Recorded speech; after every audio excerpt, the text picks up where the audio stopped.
Depuis sa naissance jusqu'à aujourd'hui, chaque action, chaque innovation, chaque politique nouvelle a porté ses fruits. Les exemples sont parlants et multiples. En 1982, le CODEL devient l'interlocuteur privilégié des collectivités qui se lancent dans la construction de bâtiments neufs pour accueillir des entreprises dans leur commune. Dès 1982, Marie-Laure PLV choisit l'Eure-et-Loir et Thiron-Gardet. Éric Racinou, gérant de l'entreprise Racinou, nous raconte l'expansion de son entreprise grâce à la volonté des élus locaux qui lui ont construit un bâtiment sur mesure. Nous sommes implantés sur Terminier depuis 1970 parce que l'origine, on a racheté une forge dans le cœur du village de Terminier pour retaper des remorques de tracteurs. Donc c'était plutôt dans cet état d'esprit que nous sommes implantés à Terminier. Ensuite, dans les années 80, nous avons évolué vers une tôlerie fine de précision où on a eu besoin de créer un bâtiment de 2500 m². Dans les années 2000, on a également fait une deuxième tranche où clairement on a souhaité rester implanté dans l'Eure-et-Loir.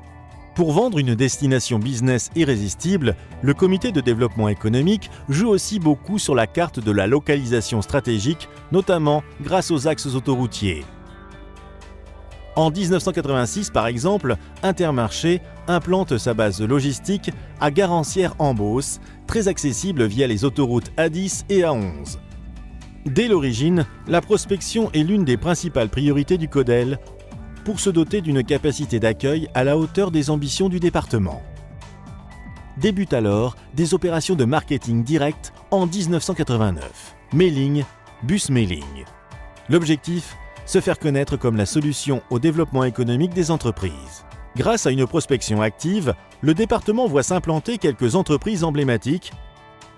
En 1990, l'usine France Métal, constructeur métallique, ouvre un deuxième site de production à Marboué. En 1995, l'usine Ebly prend son essor également dans le Dunois. La même année, Dorier Plast, spécialiste de pièces techniques, s'installe à Luigny. Puis en 2001, Eurowipes, dans les lingettes de coton imprégnées, s'implante à Nogent-le-Rotrou. C'est également en 2001 que Nipro choisit Fontenay-sur-Eure. Les atouts de notre département se multiplient. En plus de la proximité de Paris, les futures entreprises découvrent la richesse des filières, l'accueil sur mesure des services du CODEL, une intégration privilégiée grâce au business contact, une réactivité et des offres d'accompagnement riches. Fabricant des parfums Lolita Lempicka, Dominique Force, directeur, présente Pacific Création. En 1990, notre maison mère, le groupe Amoré Pacific, cherchait à s'implanter en France. Et l'Eure-et-Loir a présenté une opportunité intéressante avec un site disponible sur Chartres. Et le CODEL, à cette époque, a su mettre en avant la filière et un territoire de très forte compétence en parfums et cosmétiques. Le CODEL a su accompagner cette installation de manière très qualitative et très complète. En 2005, le groupe Andros implante la production et la logistique de produits lactés à Ono. C'est ce qui fait notre différence. Nous sommes une société de services au service des entreprises, rappelle Jacques Briand, directeur du CODEL. On a développé toute une stratégie pour faire en sorte qu'une entreprise se sente bien chez nous, qu'elle soit déjà existante sur le territoire ou qu'elle ait envie de s'implanter. On a développé d'autres partenariats, bien évidemment, avec notre principal mandant, le Conseil général d'Eure-et-Loir, qui nous accompagne sur toutes nos démarches, et également un certain nombre d'autres acteurs du département, que sont Procilia, que sont ERDF, GRDF, que sont la régie Chartraine, pour tout ce qui est également fibre. Alors, depuis 6 ans, en fait, ça représente plus de 120 dossiers accompagnés, tant en implantation qu'en développement sur le département. Plus de 4000 emplois créés et à peu près 450 à 500 millions d'euros d'investissement.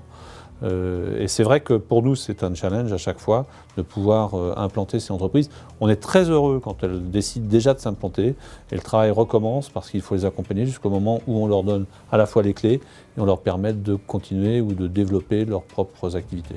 Depuis 2006, le package Eurélien, conclu avec différents partenaires publics et privés, permet de réussir des implantations de plus en plus complexes.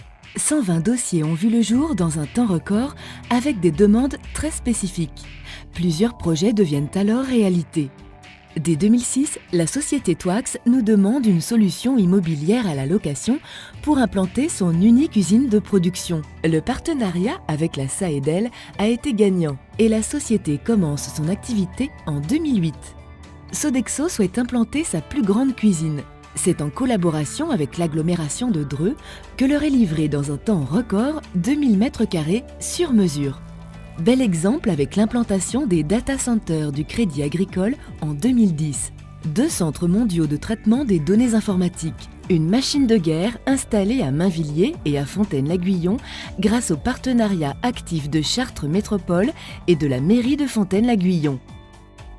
Le groupe Spurgin, spécialisé dans la conception de prémurs, choisit de s'implanter à Minières en 2010.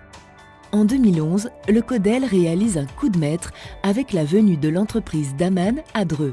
À l'Étroit dans les Yvelines, cette marque très prestigieuse de thé frappe à la porte. En 6 mois, les dirigeants trouvent des bâtiments à la location vacants suite à la fermeture de Philips.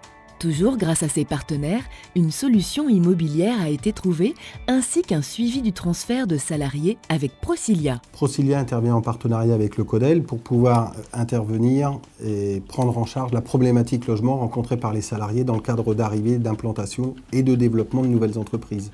La richesse du tissu économique local est impressionnante. Le département regorge d'entreprises qui importent et exportent dans tous les pays du monde. Le Codel a été l'un des leviers majeurs de ce développement et compte bien continuer son action pour que l'Eure-et-Loir devienne à court terme la destination économique qui fait rêver.